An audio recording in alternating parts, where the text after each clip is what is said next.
All right, everyone, we are live again, this time with Damon Valentino for our ninth session for Epiq Thursdays with Ivan. This is all about unpacking those protocols, those habits, those ideas that can allow you to get into that next gear when it comes to unpacking high performance, optimal performance, peak performance, name it what you want. And we've been working and talking to people from all across the world, and today we are connecting with Damon all the way from Michigan. So Damon, welcome and good morning.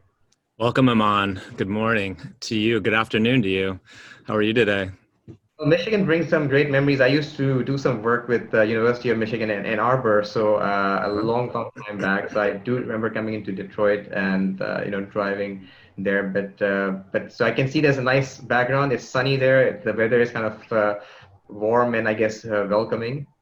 It's beautiful right now in August. This is the best time to be in Michigan, and I happen to be on a lake right now. So that's we are the Great Lakes state, and this is when we're most proud to be Michiganders. All right, wonderful. So look, everyone, whoever's signing in, whoever's joining into our show today, say hello to Damon. You probably see me too much, but at least let's show some love to Damon wherever you're tuning in from. So this way, Damon gets the Dubai hospitality or wherever you're kind of signing in from, I guess. Let's put it that way. A quick intro to Damon for those who haven't had the time to read his bio. So Damon's high performance coach. He's trained in performance psychology. He's a Guild group facilitator and trainer. His clients include Big Ten and Pac-12 teams and coaches, startups, Fortune 500 companies, best-selling authors, elite coaches, and athletes, as well as CEOs, and I guess more importantly, everyday people looking to up-level their lives. And I guess very critically for personally as well, he's a leading flow educator. So we'll talk about how he's been helping his clients put this idea of flow in the center of their lives and their organizations.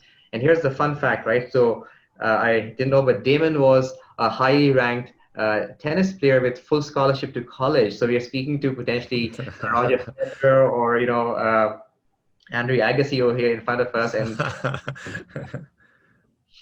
all right, so again, welcome again, Damon. Our topic today, as you know, is being alert and calm in a chaotic world. So I don't think any deny the fact that we are in a chaotic world, regardless of where we are tuning in from. So what's this idea of alert and calm? It kind of sounds a bit like an oxymoron at the same time. Like, how you kind of reconcile with this sense of being very alert and sharp, yet being calm and relaxed at the same time. Right. Yeah. Well, thanks for having me, Aman. And I think that this stems from some research in neuroscience around when our nervous system is in sort of its optimal state. And as it's kind of borne out, those two words seem to come out a lot in regard to the science behind when are we kind of putting ourselves in the most optimal state. So when we're alert, when we're calm, and when we're asleep. And obviously sleep has its own expression for optimal performance, but alert and calm really is kind of having enough sense to regulate our nervous system, to have a sense of clarity so that we know and can recognize the patterns around us with that alert state, but also not hijacked, meaning that we're able to kind of stay in more of a parasympathetic state when we can kind of maneuver between the dance between both of those things. We're really setting ourselves up to stay clear and stay connected to the things that we care about and recognize in real time, and the ability to improvise so that we're not just sort of carrying a storyline into the moment with us, but we're really just adapting and dancing with what the world and our situation provides. So for those of us or those who are listening, watching, who don't understand the difference between sympathetic and parasympathetic sympathetic states from a nervous system perspective, how would you kind of give them a sort of basic primer on that? The basic primer on that is if we're in a parasympathetic state, the phrase is rest and digest, meaning that our nervous system recognizes that we are not in danger, and we can go about the business of dealing with sort of the internal functioning that we need to deal with, digesting our food, resting, being more calm. You know, it's that state that you get in maybe after a good meal where you're watching the sunset, you're comfortable, you're relaxed. And so that's in a lot of ways, that's a state that we want to try to achieve more frequently. Now, in this chaotic world that we live in, we are often in the sympathetic state of being more under a state of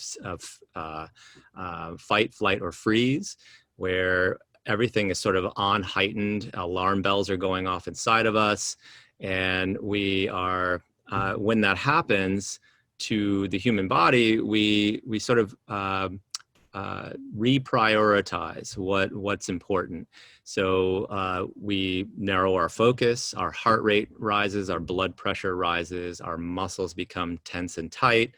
And from that state, we're only kind of fixed on one thing, which is survival. And unfortunately, our brain doesn't know the difference, even though we're far away from predators attacking us as early humans. Our brain still doesn't know the difference between a stressful situation or something that is more life or death. So for us to be able to mitigate that and find our way back into that rest and digest state where we can see clearly, we can open up patterns, we have many more options at our disposal, is crucial for us to be able to perform at a high level when the lights are bright. So I think there are some things we spoke before you went online that you referred to as the superpowers that can help us be alert and calm in this chaotic world. Can you just maybe kind of elaborate on that? So the three things that I have identified and that seem to be part of my experience working with a lot of people who are pushing the envelope are and this is across the board in terms of all humans, we're incredibly difficult on ourselves. I mean, we say things to ourselves that we would never say to anyone else. And so we're constantly flogging ourselves, never good enough. Even when we do things well, we are always looking at that one or two things that maybe we didn't do great. So that is a real issue for us to be able to get ourselves into this alert and calm state. And so that's number one. Number two is we've really nowadays identified the other or the out group as being an enemy. It used to be where we could cordially disagree with people and still be able to kind of find a common ground. Hey, this day and age on Twitter, on all Facebook and all these other social media sites with the different factions in politics, the different the tensions within race inequality, etc. We really have found our way into drawing very deep trenches between other groups, and that's a real problem. We are not connecting on with our fellow humans. So empathy is a really important part to be able to kind of mitigate that. And the third one is distraction. I mean, how many browser tabs do we have open at a time? How many notifications are always pinging? And then just the mere fact that we still believe that we can multitask our way into productivity. So for me, the three skills that we need to really hone and identify and start to develop are, for the first one, is self-compassion. How are we able to be kind to ourselves, and not in some kind of fluffy way, but in a way that says, almost looking back at ourselves as a human and saying, recognizing the imperfections, recognizing sometimes when we've made mistakes, but also at the same time, giving ourselves a pep talk or coaching ourselves up or choosing something to be able to take the next best step is really important so that we kind of get out of that trap of beating ourselves up. The second one being empathy, as I mentioned. And empathy isn't like it. The way I like to describe empathy is if you saw somebody kind of freezing cold, walking in the rain, shivering, no umbrella, that empathy is the ability for you to put yourself in their shoes, to feel what that would feel like, to feel that chill, to feel that cold. But then empathy is also able to allow you to kind of detach and choose some kind of a value that you believe in as a way to connect and potentially help that person out. So we feel what others feel, and then from that place we can kind of come back in body and decide how we want to navigate or act from there. So that's a really important thing for us to be able to understand different people's perspectives. And then the third one is around deeper focus. Can we train our focus, which I think of it as like, holding up your iPhone, turning your camera on, and wherever you're pointing that camera, that's basically what reality is. So, for us to, constantly be flitting around and focusing on, myriad different things means that we really can't do the deep work. We can't set ourselves up or cultivate the conditions, as you say, to get ourselves into flow, which is really at the end of the day, kind of the most, that's kind of the sun where all these things orbit around. So I think, what you're saying kind of holds so true in an environment where people are forced to make decisions, but they need to be in their best possible state on the inner sense to be able to kind of contribute to that external world out there. Mm-hmm. I kind of wonder though that in a situation where there is a life and death situation, let's put it this way, right? And we've seen a lot of those in the past few weeks and months around the world in different settings, whether it's in the US, where things have happened in this region, in Beirut a few days ago. So, life's chaotic and complex in ways we can't even imagine. So I'm wondering, when you're in those states and you're actually in the thick of it, what could one do to not just, I guess, get one in that state of high alert and calmness, but also be able to serve? Because I think that's the other part, right? I mean, if you're very self-serving, then that's one part, and that's useful because you want to start from yourself, strengthen yourself. But how do you kind of do things that help you to kind of give back then afterwards? Right. Well, and this is where I think a lot of the people that I work with initially become frustrated with me, because I always start with why. People will say, "Hey, I want to become a professional tennis player." Well, why? Or I want to achieve a certain amount of success in business. Why do you want to do that? And that work on the front end is incredibly important. Without doing that work on the front end, it's really hard to improvise, as you say, when these larger events occur. There's just too much noise for us to be able to kind of improvise and stick the landing in the midst of all that chaos. So on the upfront side, what do we value? How do we want to show up in our lives? We all have to-do lists. But what I like to try to do is I like to try to merge people's to-do lists with their to-be list. So it's, yes, you have all these tasks to do, but how do you want to show up when you do them? And that's really around values. What do I care about? What do I want to be known for? What are the things that no matter what happens around me, I can show up with this set of values that is tuned into who I want to be. So the values, I think, are crucial on the front end, so that when we get into these bigger moments or these more chaotic moments, that signal to noise ratio is mitigated, because we really basically have a couple of options. If what I care about is being of service to others, and there's a natural disaster, for example, then my instinct and my value is going to be to choose whatever is the optimal thing to do in that moment based on my value set. So I think when we can kind of mitigate some of that noise and do the front loaded work around creating values, understanding what our character strengths are, understanding, as I mentioned before, like, having a care and concern for taking care of myself, care and concern for fellow humans, that can go a long way into determining how we are able to act in difficult and chaotic situations. So what would, when you talk about helping people identify with their values so they have a to-be list, but I guess there's also a situation, or I guess maybe the possibility for us to prepare people before they end up being in those situations. How can they prime themselves before they get into prime time? And I think, like, how do you kind of mentally, and I think you spoke earlier about visualization as well before you went on, like, the happy place, if I can use that phrase as well. So is there value in doing that, even if perhaps you don't have clarity on your value, because values may shift sometimes over time as you're going to grow, so, or at least iterate in some sense. So let's say for someone who does not have a sense of what the values are, does not have the patience to go through that process, or at least does not have the time as well, what would you suggest to someone when they're in these moments of critical decision making, so that, or rather before them, because they at least then can be primed, because maybe they think the values are too sort of, soft, fluffy, wishy-washy, and they don't want to do that work that you're talking about. So how would you kind of suggest we cope with that or prepare for that?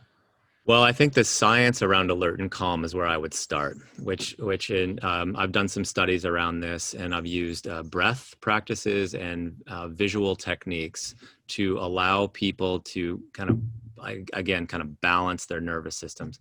So if we have these front-loaded skills around breath, around movement, around visualization, and also around connection, we can start to kind of clarify a little bit of, when we are in sort of our own state of personal power. So whether values is the thing that seems a little squishy for people, people can connect to power. They can connect to when they feel locked in. They can connect to that sense of just sort of being hot, and I'm feeling strong right now. And we start those things not by thinking of them, although visualization is a key tool, but by doing practices, by getting in body.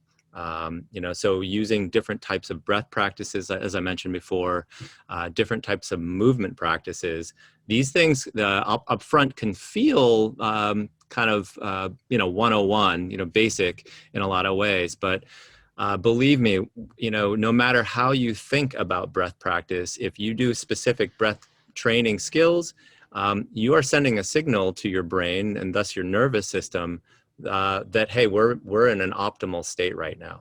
So that's to me the brilliance and the beauty and the elegance of using breath to mitigate and kind of get us into this alert and calm state, is that we don't even have to believe that it will work, and it still will.